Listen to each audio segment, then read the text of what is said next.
No, Senator Judge Padilla is recognized. You may proceed, sir, when you're ready. You have 2 minutes. Maraming salamat po aming ginoong tagapamahalang hukom at sa atin pong ginoong Pangulo. Meron po akong katanungan para sa persecution sa akin pong mga kaibigan sa prosecution. Napakahalaga po sa bawat pagdinig ay yung nagsasabi ng katotohanan. Tama po ba? Tama po. Opo. Pagka ang isang witness po ay naging halimbawa ng paiba-iba ang sinasabi, ano pong tawag dito? Di ba po kasinungalingan? This is a hypothetical question, Apo. Your Honor. You are not referring to any particular witness? Si Las Cañas po. Yung inyo pong pinakitang affidavit, Your Honor? alam niyo po, hindi pa po ako tapos, kaibigan. Alam niyo po, napakalungkot po para sa amin na marinig na merong kayong ibinigay na affidavit na nabahiran dito po sa loob ng Senado. Dito, sa plenaryo ng Senado, ay nabahiran ng matinding masasabi nating kasinungalingan sapagkat magkaiba ang kanyang sinabi. October 3, 2016, sinabi niya walang kinalaman ang Pangulong Rodrigo Roa Duterte. February 20, March 6, na iba na ang istorya. Ang tanong ko po, ano ang tawag sa taong paiba-iba ang sinasabi? Di ba po sinungaling? May I answer, Your Honor? Opo. Kagaya po ng aking binigyang linaw kanina at paulit-ulit na rin pong sinabi ng ating presiding officer. Pakisagot na lang po kasi yun lang po ang tanong. Tama po ba o mali na tawaging sinungaling ang taong iba-iba ang sinasabi? I'm sorry, Your Honor, but I need to qualify my answer. Mr. Presiding Officer, isang simpleng tanong lang po. The lead prosecutor may agree or disagree or state a different characterization. I can state a different characterization if I'm asked by the good Senator Judge. You may disagree or agree with the Your statement Honor, of the Honorable Senator Judge Padilla.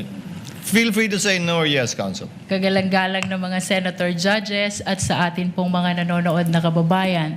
Dahil binanggit po ng kagalang-galang na Senador Robin Padilla ang pangalan at ang affidavit ni Arturo Las Cañas, nais ko pong linawin ang kanina ko pong manifestasyon.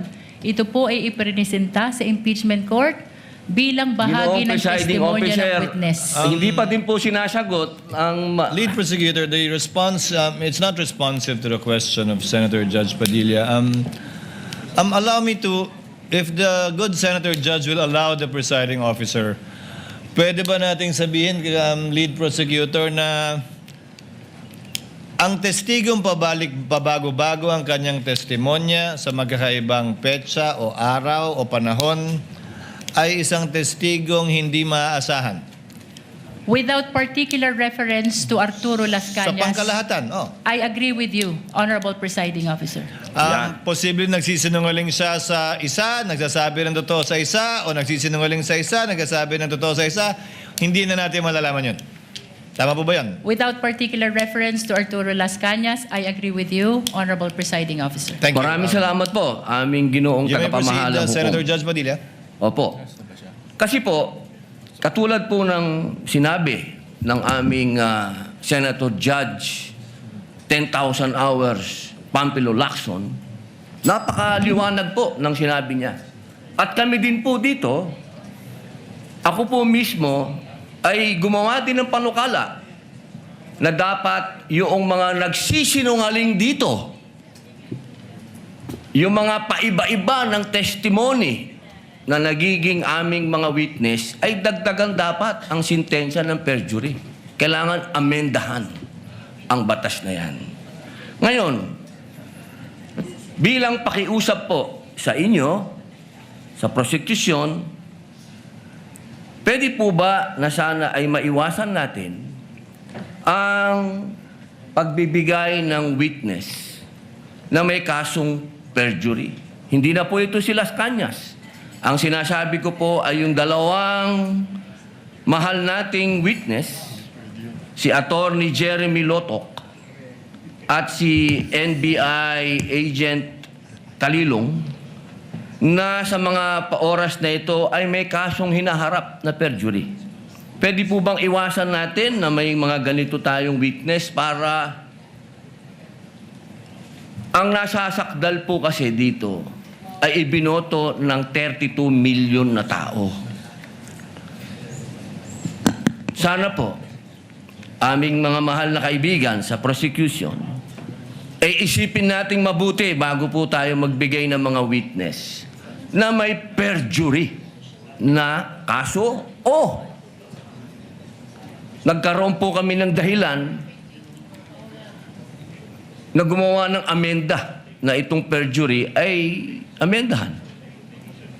Pwede po ba yun? Your Honor, with all due respect, I would like to take exception to the question and manifestation of the Honorable Senator Judge Robin Padilla. First of all, we were able to verify already that there are no cases pending against the prosecution witnesses.